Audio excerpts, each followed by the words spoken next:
Bienvenidos a la Escuela de Capacitación Bíblica de la Iglesia Cristiana Renacer en la ciudad de Lynn, en Massachusetts. Ahí estamos, por la gracia del Señor, aprendiendo la palabra. Estamos estudiando esta materia que se llama los libros del libro.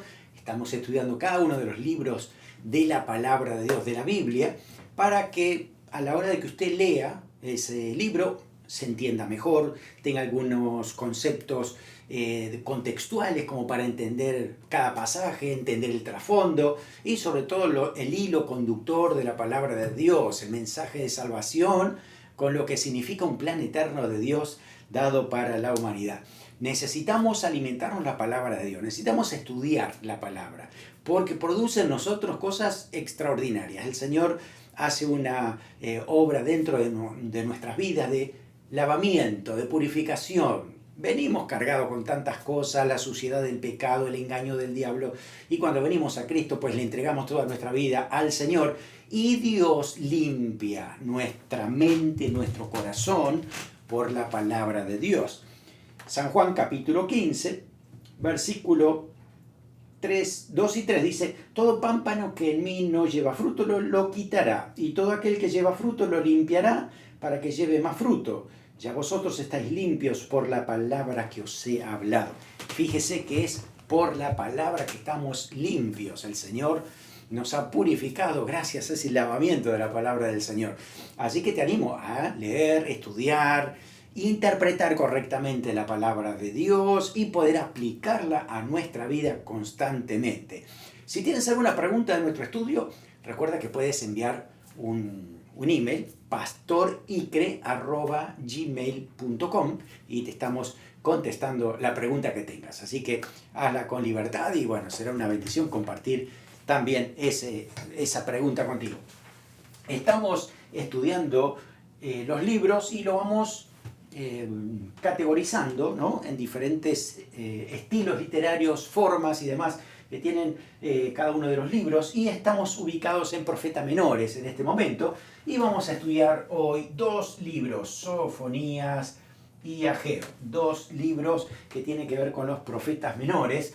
Y recuerde esto que es importante: los profetas menores van a hablar acerca de un mensaje de palabra de Dios para el momento de ellos, ¿sí? Estamos hablando algunos de 700, 800 años atrás o un poco menos, pero también tiene una doble referencia, a veces triple referencia, en cumplimiento con la iglesia y cumplimiento con el tiempo final. Así que mucho de esto, presta atención porque también están conectados con Apocalipsis, de lo que el Señor dice. Obviamente que también esto está conectado, por ejemplo, con algunos profetas como Isaías, ¿no?, que habla acerca de lo que va a ser el último tiempo, que lo que va a ser también el milenio, el reinado de Cristo. Así que todo está conectado, la palabra de Dios es así. Así que prestemos atención a todo lo que se dice, porque cuando uno va a las epístolas se encuentra, por ejemplo, en Tesalonicenses, que habla acerca de la venida de Cristo, así que eso también está conectado aquí. Romanos nos habla de cómo Dios usó a su pueblo y cómo hoy por hoy muchos de ellos no quieren creer, pero Dios tiene un plan para los judíos para alcanzar salvación, así que de eso también se habla. Bueno, vamos a seguir poniendo líneas. ¿Por qué? Porque la palabra de Dios está conectada. Es increíble que más de 40 escritores, que algunos de ellos ni siquiera sabemos con exactitud quién ha sido, escribieron durante un periodo de 1500 años y entre ellos no conocerse. Sin embargo, no hay contradicciones entre ellos. Toda la palabra de Dios nos lleva a un hilo conductor permanente y es increíble cómo la palabra de Dios se ha cumplido y se sigue cumpliendo en nuestras vidas y se va a cumplir en los tiempos finales. Así que ánimo, sigue leyendo la palabra de Dios porque Dios tiene mucho que darnos, mucho que hablarnos. Bueno, los libros proféticos, estamos hablando de profecía. Cuando decimos profecía es alguien que habla de parte de Dios.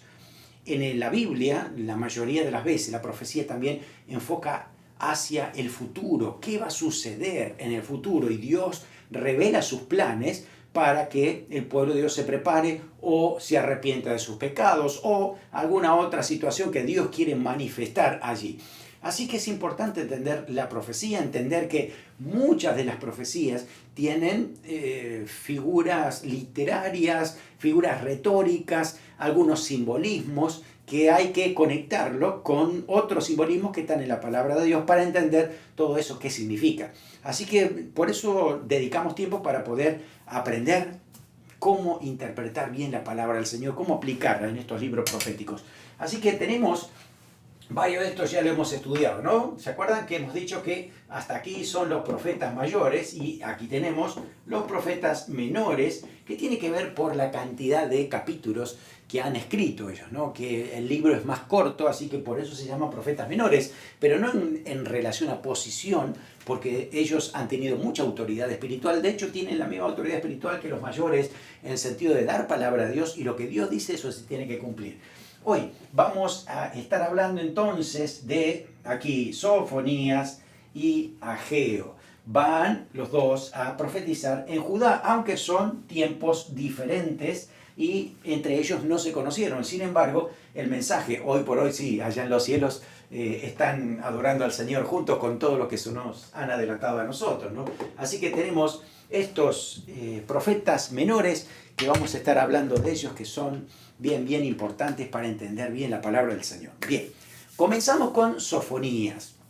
Sofonías, según lo que dice la misma palabra de Dios, era descendiente de la realeza, pertenecía al linaje de David, ¿no? Era descendiente del rey Ezequías, y eso le dio cierta posición para poder dar una palabra de Dios, llegar a los líderes, respetarlo, ¿no? Y escucharlo de parte de Dios hablando, porque era necesario dar a conocer lo que iba a venir.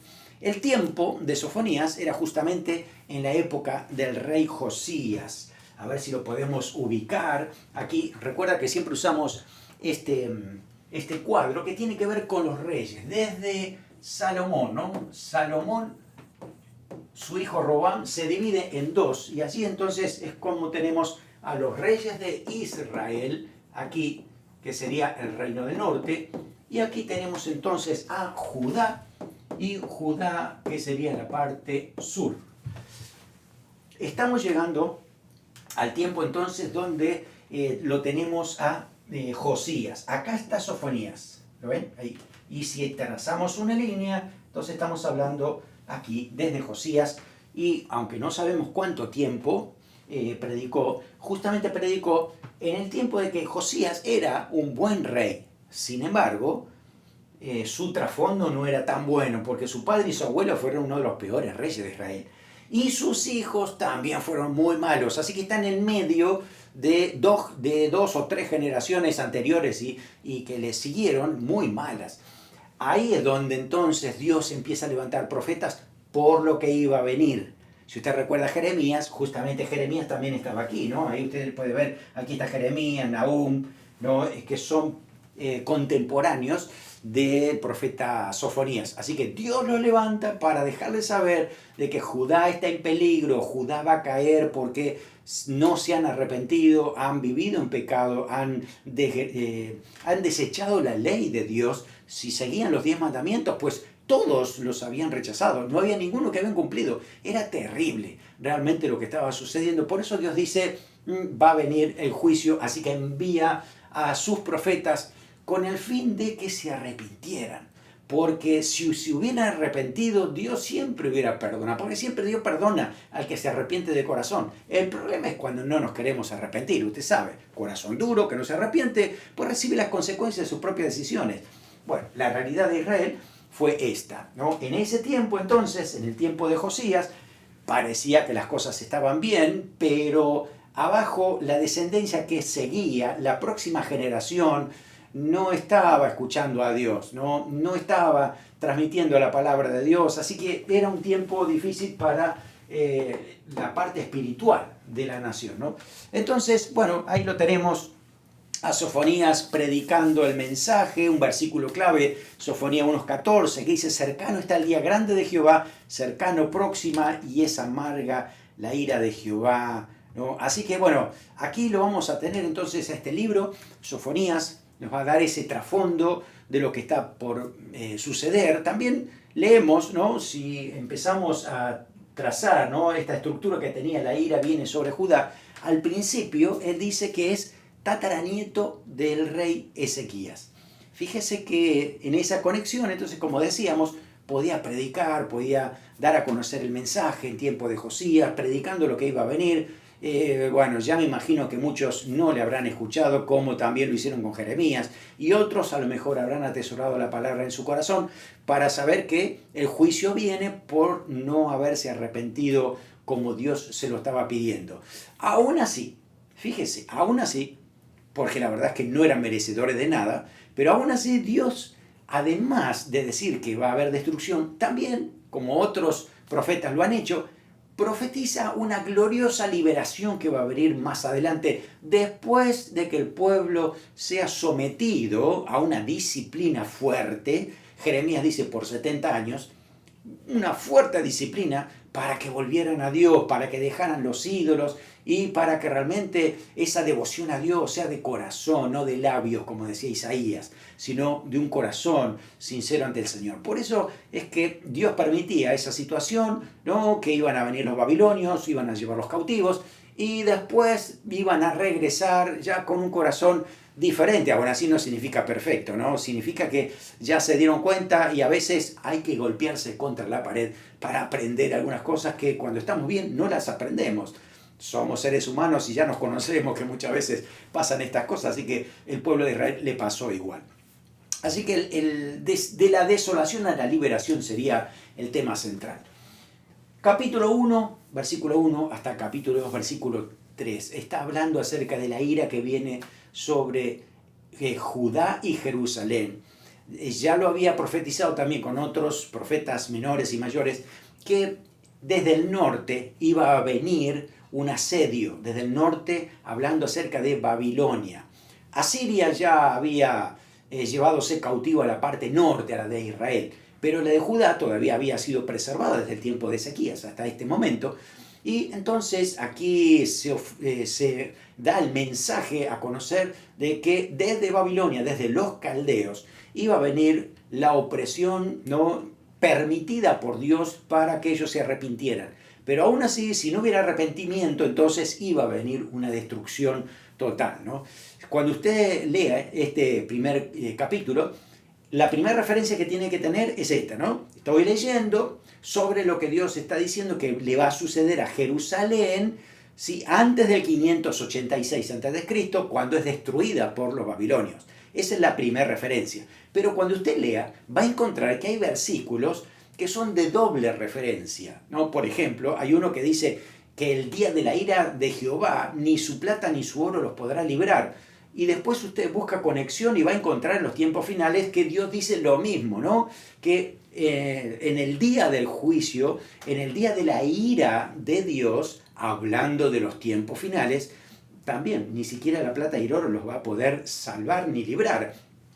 Entonces, por eso es importante que cuando leamos los profetas veamos esto, ¿no? Una referencia de inmediata y de también un acontecimiento futuro que iba a suceder y todavía no sucedió, pero va a ser más adelante. La pregunta es, ¿por qué Dios envía su ira? ¿No? Muchos dicen, Dios es amoroso, Él cuida a su pueblo y qué sé yo, pero cuando uno va a la palabra de Dios, tiene que saber qué es lo que dice Dios. Dios dice que Él ama, pero también dice que Él requiere, le da la palabra de Dios a su pueblo y requiere obediencia de eso, que cada uno del pueblo de Dios pueda obedecer lo que Dios dice en su palabra. Cuando hay desobediencia, Dios ya lo dijo en Deuteronomio, te van a venir las consecuencias. Y una de esas consecuencias era que iba a venir el pueblo a invadirlos y a destruirlo totalmente. Entonces, fíjese que era importante esto, tener en cuenta la palabra de Dios. El versículo 17 dice, porque pecaron contra Jehová. Pecaron contra Jehová. Ello significa que no hay arrepentimiento, porque cuando hay arrepentimiento, como habíamos dicho, Dios perdona y deja de lado el pecado, como dice Miqueas, lo arroja al fondo del mar, ¿no? Pero aquí no hay arrepentimiento. Así que al final de este capítulo 2, versículo 3, termina con una súplica, ¿no? De arrepentimiento, ¿no? Vuelvan al Señor, una palabra de ánimo para el pequeño remanente, que siempre hay un grupito, ¿no? Que busca al Señor cuando la mayoría está en el camino ancho. Pero hay un pequeño grupo llamado el remanente que busca a Dios, que quiere agradarlo. Por eso los anima a buscar siempre al Señor. El último versículo dice, buscad a Jehová todos los humildes. Dice, es para los humildes el mensaje. Así que lo que se van a arrepentir son los humildes. El que es orgulloso, el que es soberbio, no se quiere arrepentir. Tiene un corazón muy duro. Si se va a arrepentir, va a tener que pasar por un proceso de demolición. Un corazón que necesita ser demolido, ¿no? Destruido, quebrantado, para que haya un corazón entonces dúctil, sano, saludable, humilde, que pueda aceptar que ha pecado, reconoce su necesidad y busca al Señor permanentemente. Así que por eso es ese llamado, ¿no? Para que aquellos que son humildes busquen a Dios de corazón. Capítulo 2, versículo 4, hasta el capítulo 3, versículo 8, vamos a encontrar ahora la ira de Dios sobre las naciones. Así que desde Judá también se extiende Dios con el mensaje y habla acerca de todas las naciones que están cerca de Israel. Así que el primero que vamos a encontrar, ¿no? Aquí tenemos un mapa. Cuando uno va al capítulo 2, versículo 4 al 7, hay una declaración contra Filistea. Y aquí lo tenemos a Filistea. Es la parte oeste, ¿no? El que está aquí. Esa parte, hasta el día de hoy, ¿no? Los palestinos, tiene que ver con los filisteos, ¿no? Son el mismo pueblo. Está en lo que es Franja de Gaza. En ese momento era el área donde estaban los filisteos. Y Dios dice que iba a traer también juicio sobre ellos porque también ellos habían pecado contra Dios quebrantando al pueblo, ¿no? De Israel, de Judá. Habían sido muy malos también. Entonces Dios también iba a traer juicio sobre Filistea. Estamos hablando de la parte oeste. Luego, capítulo 2, del versículo 8 al 11, el enfoque va hacia el este, ¿no? Y estamos hablando acerca de Moab y Amón. Estos dos están en esta zona de aquí abajo, ¿no? Aquí está Moab y Amón. Fíjese que estos dos son descendientes de Lot. Y Dios, cuando Israel venía de Egipto, ¿no? Y tenía que conquistar, les dijo, cuidado, no toquen nada de Moab y Amón, porque yo no les voy a dar esa tierra, ¿no? Lo mismo que Edom, porque ellos tendrán ese lugar, así que tenían que dar la vuelta para poder entonces entrar a la tierra prometida.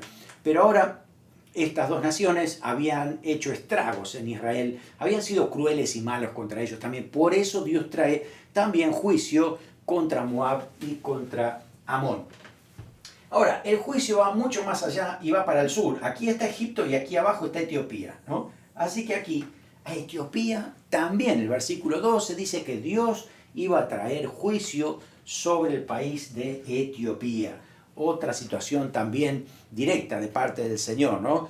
Y acuérdense que mucho de eso puede tener doble referencia. Puede haber otros versículos que hablen acerca de los tiempos finales. Y por último, capítulo 2, del versículo 13 al 15, vamos para el norte. Y estamos hablando de Asiria con Nínive. Aquí está Nínive, ¿eh? Entonces toda la zona de Asiria también iba a ser afectada por esto que Dios estaba hablando, ¿no? Dios dice, iba a traer destrucción también sobre Asiria. Pero esta destrucción era mucho más fuerte que sobre ellos, porque Asiria iba a ser destruido totalmente. La ciudad de Nínive iba a ser destruida y no iba a existir más. Hasta el día de hoy Nínive no existe, ¿no? Por haber sido tan crueles con el pueblo de Dios, con el pueblo de Israel. Así que ahí viene también el juicio de parte de Dios. Así que esa ira sobre las naciones, ¿no? Aquí, bueno, justamente cerrando esta parte, ¿no? Concluye, bueno, volviéndose otra vez a Jerusalén para indicar que Dios va a castigar a las naciones vecinas con ese juicio. Entonces también lo va a hacer sobre su pueblo. ¿Por qué? Porque el pueblo de Israel tuvo más privilegios que los otros, ¿no? Han tenido la ley de Dios, han tenido profetas, ¿no? Y los milagros y la gloria de Dios, ¿no? Como dice Romanos, tantos privilegios que ha tenido el pueblo de Israel. Y no buscó a Dios. Así que si los otros, que eran más sinvergüenzas y no tenían palabra de Dios, ¿no? Dios los castigó, mucho más también lo iba a hacer con el pueblo de Israel. Así que por eso también ese es un cierre que hace allí. Al final, capítulo 3, del versículo 9 al 20, pasa de la ira a la sanidad. Hay una proclamación de la palabra de Dios acerca de lo que iba a pasar entonces también al pueblo de Israel en esos en el tiempo donde iba a ser también, además de disciplinado, iba a ser redimido, ¿no? El Señor lo que iba a hacer era restaurarlo. Usted puede leer los últimos versículos, ¿no? Del 9 al 20, y va a encontrar algunos pasajes que son muy reconfortantes, ¿no? En aquel tiempo devolveré yo a los pueblos pureza de labios. Fíjese que ese era el propósito de esa disciplina, ¿no? Devolver pureza de labios y que invoquen el nombre de Jehová. Ese era el principio, ¿no? Por eso va más allá de lo que sucede. Y los últimos pasajes son maravillosos. Jehová está en medio de ti, poderoso, se gozará sobre ti con alegría. Fíjese esta frase, callará de amor, ¿no? Dice, se regocijará sobre ti con cánticos. Hablando del corazón de Dios, cómo Dios iba a recuperar a ese pueblo fiel. El remanente iba a ser mucho más grande de lo que se pensaba, porque había muchos que iban a volverse de corazón a Dios. Dios iba a tocar sus vidas, los iba a quebrantar, iba a poner un espíritu nuevo, y de hecho lo hizo a través de la venida del Espíritu Santo, ¿no? Y ahora sí, el pueblo de Dios puede ser sensible, humilde, buscar a Dios, reconocer la necesidad de Dios, arrepentirse de sus pecados, ser fiel al Señor. Así que fíjese cómo se va en progresión esa revelación que Dios ha dado a conocer. Así que, bueno, ahí en los últimos versículos se habla de la venida del Rey Mesiánico, Cristo. Fíjese que eso todavía no ha pasado porque estamos esperando la venida de Cristo. Así que hay una profecía que se va a cumplir más adelante. Canta, hija de Sión, da voces de júbilo, gózate, regocíjate, ¿no? Jehová ha apartado los juicios, y dice Jehová, y que iban a decir esto, Jehová es Rey de Israel en medio de ti y nunca más volverás a ver el mal. Eso significa entonces que el centro, ¿no?, del gobierno de Dios iba a ser en Jerusalén. La Biblia también dice en otros pasajes que justamente esto va a producirse en el tiempo del milenio, donde el Señor va a venir a reinar literalmente a esta tierra desde Jerusalén, y se va a cumplir también lo que dice este pasaje. Así que por eso todo esto tiene que ver con esa referencia hacia la venida del Señor. Así que todas las aflicciones iban a terminar y al final Israel iba a ser, esta es la frase, para alabanza entre todos los pueblos de la tierra. Hoy por hoy deja mucho que desear, pero cuando venga Cristo, ¿no?, y Él redima a su pueblo y se arrepienten todos de sus pecados, según lo que dice también Romanos 11, los últimos versículos, pues ahí entonces ellos serán la luz del mundo y el milenio será justamente el centro de Dios en Israel. Muy bien, nos quedamos con el último versículo clave para nosotros de Sofonías, capítulo 3, versículo 17. Esto es para nosotros también, ¿eh? Dice, Jehová está en medio de ti, poderoso Él salvará, se gozará sobre ti con alegría, callará de amor, se regocijará sobre ti con cánticos. Así que el Señor canta con nosotros, el Señor se goza con nosotros, por esos hijos que ahora sí tienen corazón humilde para buscarlo, para amarlo, para obedecerle, para vivir para su gloria, como el Señor quiere que nosotros lo hagamos. Así que no te pierdas Sofonías, es una bendición este libro porque nos llena el alma también de lo que es el Señor, y cómo también hay disciplina, pero que Dios con esa disciplina al final la transforma en gozo, en alegría, porque, bueno, las personas son transformadas y cambiadas después cuando aceptan, ¿no?, su arrepentimiento, aceptan al Señor, y ahí vienen los cambios de parte de Dios. Amén. Muy bien. Después de Sofonías le va a seguir el libro de Ageo. Y los últimos tres libros, Ageo, ¿no?, Zacarías y Malaquías, son libros que se denominan los libros del post-cautiverio. Si usted recuerda, entonces el cautiverio que se produjo en Babilonia vuelve después, entonces, y ahí es donde justamente está la referencia de estos tres libros. Así que nos vamos a enfocar ahora en Ageo, pero estos tres son del post-cautiverio, ¿sí? Ageo, Zacarías y Malaquías. Bueno, de hecho, por eso están al final, ¿no? Al final, porque después de Malaquías ya no hay profeta. Después vienen 400 años de silencio hasta que entonces aparece el Señor Jesucristo, ¿no? En Mateo. Mateo, Marcos, Lucas, Juan.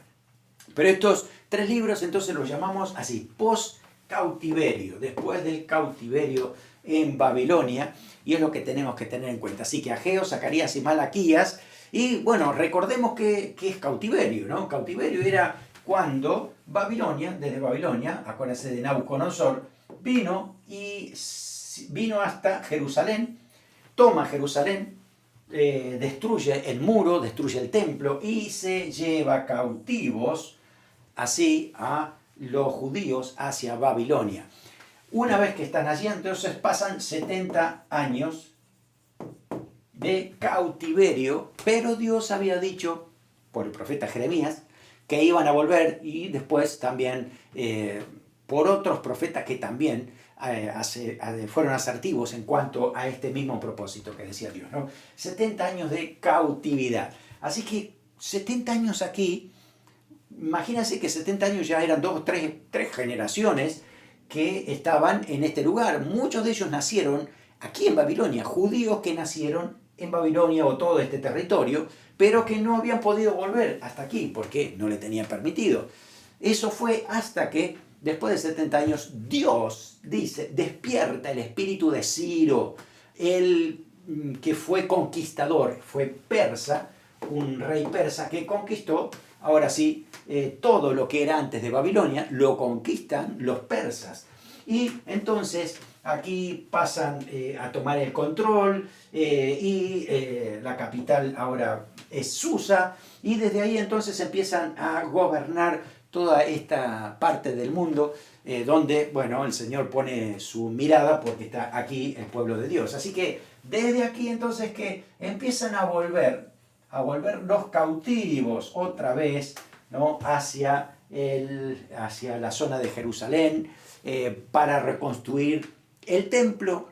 Más tarde después viene Nehemías para reconstruir los muros, pero ha pasado bastantes años después de esto, ¿no? Así que por eso es que tenemos esto, el regreso de los judíos cautivos hacia Jerusalén. Así que recordemos también importante de que hubo 3 regresos, no volvieron todos una vez, volvieron en 3 etapas. La primera fue Zorobabel para reconstruir el templo.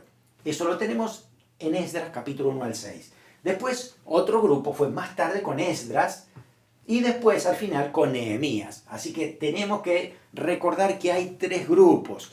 Y cuando decimos dónde viene entonces Ageo, Ageo está aquí, en la zona o el tiempo de Zorobabel. Allí es donde se instala entonces Ageo. Mensajes de Dios que aparecieron durante este tiempo de restauración. Así que Ageo lo tenemos aquí, ¿no? En la parte de Zorobabel, también a Zacarías, pero Malaquías es mucho más posterior de Esdras y Nehemías. Así que tener en cuenta eso que es importante. Hoy nos enfocamos en Ageo, en el tiempo justamente de Zorobabel. Vamos a tener, ¿no? esta motivación que tienen ellos para que puedan construir el templo que había sido destruido, ¿no?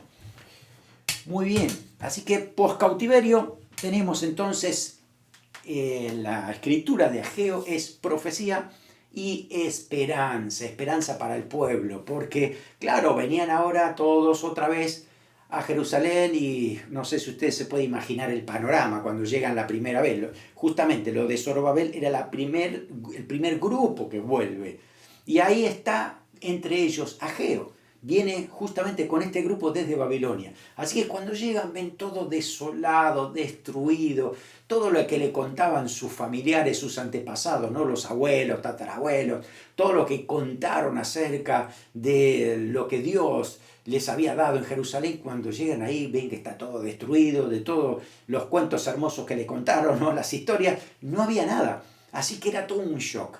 Lo primero que ellos tenían que hacer era construir el templo, porque para eso iban.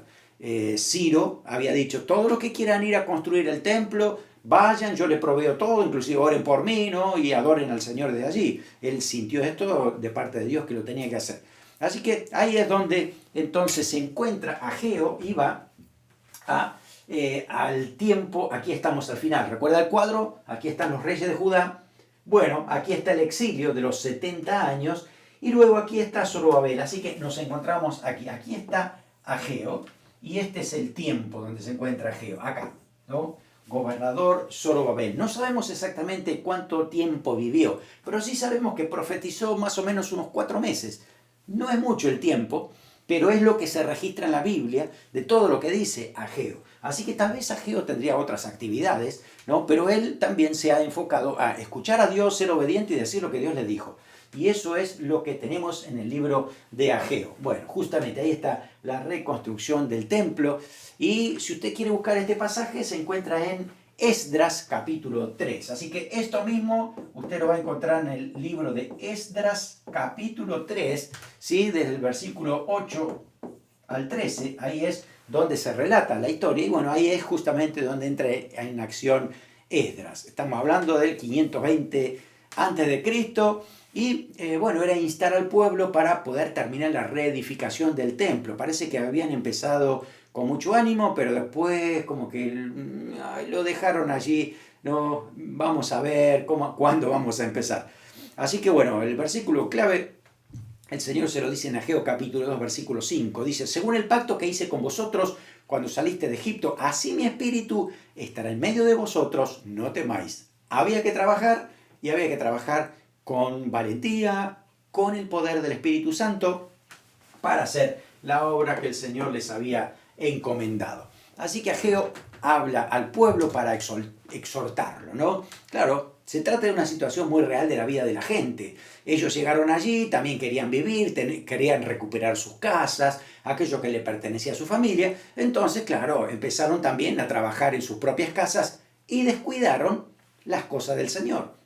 De hecho, fueron para eso, fueron para reconstruir el templo, pero se pusieron a trabajar en sus propias cosas, se enfocaron en sus trabajos, en recuperar a sus propias casas, sus territorios, sus campos, y la casa del Señor empezó a descuidarse y abandonaron esa reedificación del templo. ¿Sabe cuántos años pasó? 14 años desde que habían llegado para poder comenzar, estaban en esa misma condición y no se movían. Así que Dios levanta al profeta Ageo para movilizar al pueblo, para decir ya es hora, así que vamos a empezar a trabajar. Así que recordamos, Ageo está aquí está. Ageo está en el grupo de Zorobabel para reconstruir el templo después de ese decreto, ¿no? El decreto fue el 538 y fíjense que estamos hablando desde el 520 al 516, la reconstrucción. Pasó bastante tiempo ahí. Pero gracias al mensaje de Ageo para exhortarlos y ayudarlos a buscar al Señor en esta tarea que Dios le había prometido, ahí es donde justamente vemos la acción del pueblo de Dios movilizándose, gracias al profeta. ¿Sí? Así que, bueno, decimos probablemente Ageo ha nacido en Babilonia, no conocía el territorio, ¿no? Entonces, bueno, vino con el grupo para poder trabajar. El mensaje central. En Ageo capítulo 1, versículos 7 y 8 dice, así ha dicho Jehová de los ejércitos, meditad sobre vuestros caminos, subid al monte, traed madera, reedificad la casa y pondré en ella mi voluntad y seré glorificado, dice el Señor. Había que trabajar. Madera, reedificar la casa, buscar las piedras que hacían falta. Así que podemos darle una estructura al libro como si fueran 4 sermones o predicaciones. Hay una reprensión, un estímulo, una bendición, una promesa. Interesante cómo se ha descrito, ¿no? Este libro de Esdras. Así que vas al capítulo 1, es muy práctico Ageo. Y le dice, fíjense que ustedes no están prosperando como deberían. Ustedes trabajan mucho y recogen poco. Siembran mucho y cosechan poco. Parece que tuvieran una bolsa rota, porque ponen ahí y están perdiendo. Fíjese que la lluvia se ha detenido.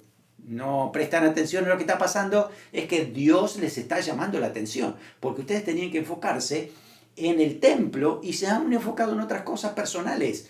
Se olvidaron de buscar a Dios en primer lugar. Fíjese qué importante este mensaje, porque hay una verdad central para nosotros. Muchas veces venimos al Señor y sí, le decimos al Señor que Él es el centro de nuestra vida y demás, pero pasa el tiempo y nos enfocamos en otras cosas. Nuestro trabajo, nuestros estudios, que está bien todo esto, pero cuando olvidamos buscar a Dios, entonces parece que el saco nuestro está roto. No somos bendecidos como deberíamos, algo está pasando y claro, nos hemos olvidado del Señor, necesitamos buscarlo al Señor. Que Él sea el centro de nuestra vida, para que después todo lo demás funcione en su sitio, que esté en todo su sitio, ¿no? Así que aquí, predica el capítulo 1, es para reprender la negligencia del pueblo, ¿no? Para que ellos puedan edificar la casa de Dios y no pospongan más esa tarea que Dios le había dicho que tenían que hacerlo. parece que el pueblo estaba satisfecho y estaba esperando en sus casas hasta que viniera el tiempo que apareciera, ¿no? Y que, no sé, sintieran que tenían que hacerlo. Y Dios ya le había dado una orden, no es cuestión de sentir si lo tengo que hacer o no. Cuando hay una orden, lo que se hace es obedecerla, no importa si la vas a sentir o no. Entonces aquí el pueblo necesitaba una palabra fuerte, ¿no? Para entender de que había que tomar la decisión correcta. Había que trabajar y esperar, pero no solo esperar, había que hacer las dos cosas, trabajar y esperar. Vamos al capítulo siguiente, capítulo 2, versículo 1 al 9. Ahí tienes el segundo sermón y tiene que ver con estímulo. Qué linda que es la palabra del Señor aquí, porque le da mucha esperanza, mucho ánimo, ¿no? Les dice, mía es la plata, mía es el oro, así que yo les voy a dar todo lo que ustedes necesitan. Qué promesa, ¿no? ¿Queremos esa promesa para nosotros también? Bueno, necesitamos enfocarnos en Cristo, que Él sea el centro de nuestra vida y Dios se va a ocupar de todas las demás cosas. Pero es esto, es buscarlo en primer lugar. Nos habla mucho Ageo para nuestra vida permanentemente. Así que aquí vemos cómo el Señor declara por lo menos tres cosas importantes. El pacto de Dios con su pueblo y su fidelidad en ese pacto. Dios siempre cumple lo que Él ha dicho. Así que necesitamos obedecerlo porque después los resultados de la obediencia son bendiciones siempre. Segundo, el Espíritu de Dios está en ellos, permanece en ellos, ¿sí? Y no tienen que tener miedo a los enemigos, miedo al trabajo, miedo a lo que van a hacer, miedo a lo que falta. Crean y el Espíritu Santo va a hacer la obra sobrenatural para completar la tarea. Y en tercer lugar, hay una profecía para ese momento y para los tiempos finales, doble referencia, ¿sí? Que dice que va a haber una sacudida de las naciones, ¿no? Y que el deseado, o sea, Cristo, el deseado de las naciones, iba a venir y la gloria postrera iba a ser mayor que la primera. Ahora, si estamos hablando de ese templo que se construyó después fue reformado por Herodes, y saben que Cristo entró a ese templo y ahí le dio la gloria, ¿no? A ese templo que ellos mismos estaban levantando en ese momento. Pero también hay otra referencia, es cuando Cristo venga por segunda vez, cuando el Señor establezca su reino, ahí entonces la gloria estará continuamente, ¿no? Así que por eso fíjese, preste atención, hay muchas referencias que también nos llevan al tiempo del reinado milenial del Señor Jesucristo. El tercer sermón tiene que ver con bendición, ¿no? Dice, vayan y pregúntenles a los sacerdotes si tienen algo que es santo, ¿no? Si es santo, yo toco otra cosa con eso que es santo, ¿se santifica? No, hay que dedicarlo a cada uno en particular. Pero si algo es inmundo y yo lo toco, me hago inmundo. Así que es más fácil hacerse inmundo que santo, ¿no? Y que por contacto es justamente la inmundicia, la falta de santificación. Por eso Dios llama a buscarlo, a purificarse, a dejar el pecado para agradar al Señor, para vivir de acuerdo a lo que el Señor nos manda. Así que, bueno, todo esto aplicaba también a los judíos, ¿no es cierto? Reedificando su tierra, reedificando el templo, los corazones que estaban alejados de Dios tenían que volver al Señor, ¿no? Para que sean transformados y cambiados por Él. Y por último, hay una promesa. La promesa, bueno, está dirigida mucho a Zorobabel, que era el gobernador de Judá, ¿no? Y uno va a encontrar varias frases que dice el Señor, ¿no? Aún así serán propósitos finales de Dios también, donde el poder de los gentiles llegará al fin y se establecerá entonces el reino milenial del Señor Jesucristo. La frase dice, en aquel día, dice el Señor, ¿no? Va a poner a Zorobabel como un anillo de sellar.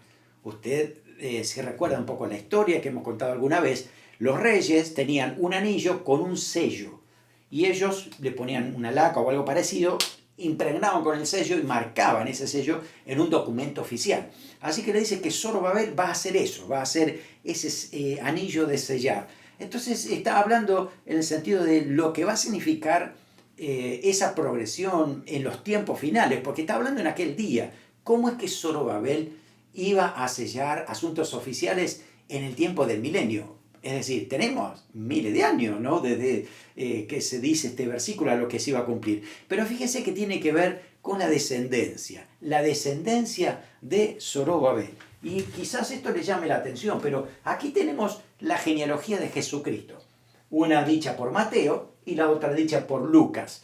si usted lee las dos genealogías, va a encontrar que hay diferencia, una refiriéndose a José, otra a María, y se dividen desde los hijos de David, porque uno va por el rey Salomón y otro va por por el hijo de David que se llama Natán. Pero en un momento, aquí, justamente se unen ambas, ¿ven? Aquí está, justamente con Zorobabel. Ahí está Zorobabel. Este Zorobabel es del que estamos hablando nosotros aquí. Pertenecía a la línea mesiánica de David, y también ahora su descendencia es justamente que iba a venir Jesús. Aquí está, ¿no? Así que esta descendencia doble, ¿no es cierto?, nos habla de esto, de que justamente un descendiente de Zorobabel, Jesucristo, es, si va a Apocalipsis, dice que es el que desata los sellos, es el rey que tiene toda la autoridad para sellar y para romper el sello, para atar y desatar. Es Cristo el centro, el rey, ¿no? Así que fíjese cuánta promesa que Dios nos da en estos pasajes, en lo que son los libros profetas menores. Así que, bueno, recordemos este versículo clave, ¿no? Capítulo 2, versículo 5, dice: según el pacto que hice con vosotros cuando saliste de Egipto, así mi espíritu estará en medio de vosotros, y no temáis. Hoy, gracias a Dios, la iglesia verdadera de Cristo ha recibido el Espíritu Santo desde Hechos 2 hasta hoy, y ese Espíritu no solamente está entre nosotros, está dentro de nosotros. Así que no debemos temer, debemos hacer la obra de Dios, debemos animarnos a cumplir lo que el Señor nos ha dicho que debemos hacer. Fíjese que aquí lo más importante para ti y para mí es que glorifiquemos a Dios en el lugar donde estemos, que seamos luz a los que nos rodean y que cumplamos la misión, que es predicar el Evangelio a toda criatura. ¿Es eso prioridad para nuestras vidas? ¿O estamos más trabajando, edificando nuestras propias casas, tratando de conseguir nuestros propios vehículos, nuestra propia comodidad? Aquí Ageo nos va a decir, cuidado, la prioridad es otra, porque de eso también se encarga el Señor. El Señor dice, buscad primero el reino y su justicia, y todas las demás cosas os serán añadidas. Así que Ageo nos hace pensar en prioridades, nos hace pensar que nosotros, hijos del reino, tenemos también la oportunidad de hoy de sembrar para ese reino, porque en la eternidad vamos a reinar con Cristo, aquí en la tierra y por la eternidad, en lo que el Señor tiene preparado para su iglesia. Así que te animo a reconsiderar, a ver cómo está nuestra vida, cómo están nuestras prioridades, qué es más importante en nuestra vida para darle al Señor lo mejor que Él se merece. Oramos por eso, amén. Señor, gracias, te damos por tu palabra, que nos hablas claramente, que nos recuerda, Señor, nuestras prioridades, que nos recuerda que estamos aquí para darte a conocer a ti, para ser luz, para glorificar tu nombre, para dar a conocer el mensaje de salvación a los que nos rodean, para vivir para tu reino. Señor, vas a venir a reinar, como los estamos viendo, Señor, y estudiando en todos los profetas. Siempre se enfocan en que tú eres el rey y que tú vas a venir a reinar. Señor, te estamos esperando y anhelamos tu venida para poder reinar, Señor, contigo, y que este plan hermoso que tienes, maravilloso, perfecto, se cumpla. Oramos en el nombre de Jesús. Amén. Que el Señor te bendiga ricamente.